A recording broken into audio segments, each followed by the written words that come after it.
বাংলাদেশের লড়াই আমরা চালিয়ে যাব। কোনো মতাদর্শিক প্রশ্ন ছিল না সেদিন একটাই প্রশ্ন ছিল, আমিও নির্যাতিত তুমিও নির্যাতিত। কেন আজকে সংস্কার নিয়ে বিরোধ?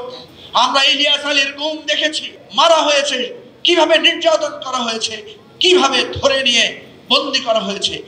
এত রক্ত যাওয়ার পরও কেন পরিবর্তন হয় না? আমার এখনো চোখে ভাসে রাখি নাজমুলের মৃতদেহের সামনে দাঁড়িয়ে বারবার বলছিলেন আমার স্বামী মৃত্যুবরণ করতে পারে না।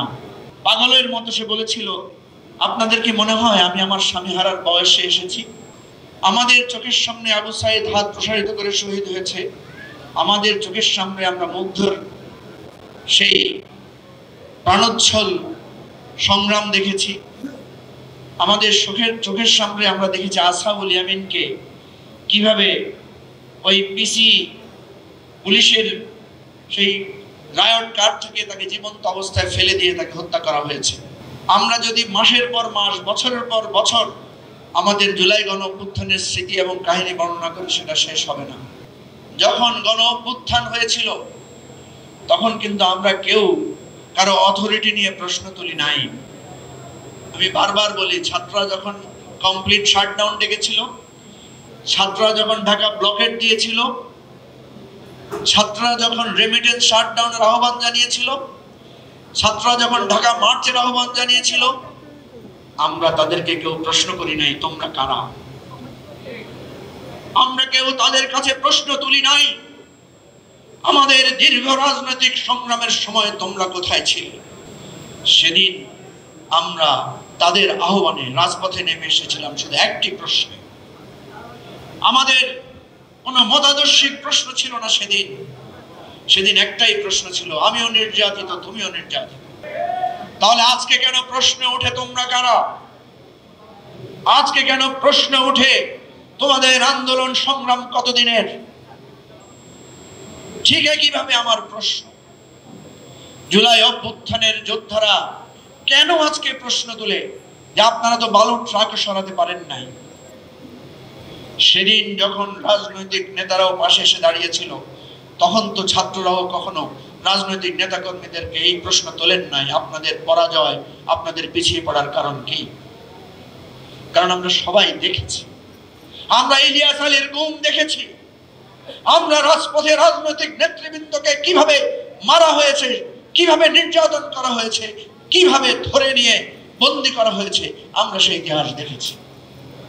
ফলে সেদিন আমরা কেউ কারো ইন্টিগ্রিটি নিয়ে, কেউ কারো ত্যাগ নিয়ে, কেউ কারো অবদান নিয়ে প্রশ্ন তুলি নাই। এত রক্ত যাওয়ার পরও কেন পরিবর্তন হয় না? এত রক্তদানের পরেও কেন আমরা বুঝি না এই আমার বাংলাদেশ? এত ত্যাগ কুরবানির পরও কেন আমাদের এই হৃদয়ে প্রশ্ন আসে না? আমরা কোনো মতাদর্শিক জোট বা কোনো ক্ষমতার জোটে বিশ্বাসী না।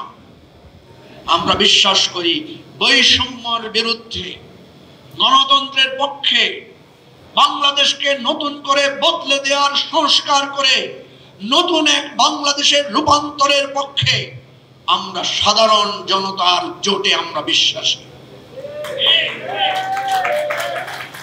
আপনারা যান ক্ষমতার জোটে, আপনারা যান মতাদর্শিক জোটে, আমরা তিল তিল করে বাংলাদেশকে সংস্কারের জন্য, পুনরায় গঠনের জন্য, ওই নাজমুল কাজী, ওই আমাদের আবু সাইদ মুগ্ধের রক্তের বিনিময়ে একটা সুন্দর কল্যাণকর বাংলাদেশের জন্য এবিবাডির লড়াই সংগ্রাম আমরা চালিয়ে যাব ইনশাআল্লাহ। আমরা কোনো হাসপাতালে গিয়ে চিকিৎসা পাই নাই, এক হাসপাতাল থেকে আরেক হাসপাতালে, শেষ পর্যন্ত আমি গুলিবিদ্ধ মানুষ হয়ে একটা মানসিক হাসপাতালে ভর্তি হতে হয়েছে, কারণ সেখানে যাতে পুলিশের চোখ না থাকে। আমাদেরকে যখন গ্রেফতার করে নিয়ে যাওয়া হয়, আমরা ভেবেছিলাম আর হয়তো স্বজনের দেখা পাবো না, আমাদের জীবনও হয়তো ইলিয়াস আলীর জীবন হবে, আমাদের জীবনও হয়তো আরমান কিংবা সেই আমান আজমির জীবন হবে। কিন্তু আমাদের তরুণরা, আমাদের লড়াকু সৈনিকেরা, তারাই জীবন দিয়ে সংগ্রাম করে এবং নাম না জানা হাজার হাজার লোকদের জীবনের বিনিময়ে এই বাংলাদেশ মুক্ত হয়েছে। প্রিয় ভাই বন্ধুগণ, যতদিন নাজমুল কাজীর সন্তানরা বেঁচে থাকবে, যতদিন মাহমুদুর রহমানরা বেঁচে থাকবে, যতদিন নুজাইরার মতো সন্তানেরা বেঁচে থাকবে, আমি ব্যারিস্টার ফুয়াদের কথার সাথে কণ্ঠ মিলিয়ে বলতে চাই, বাংলাদেশের লড়াই আমরা চালিয়ে যাব।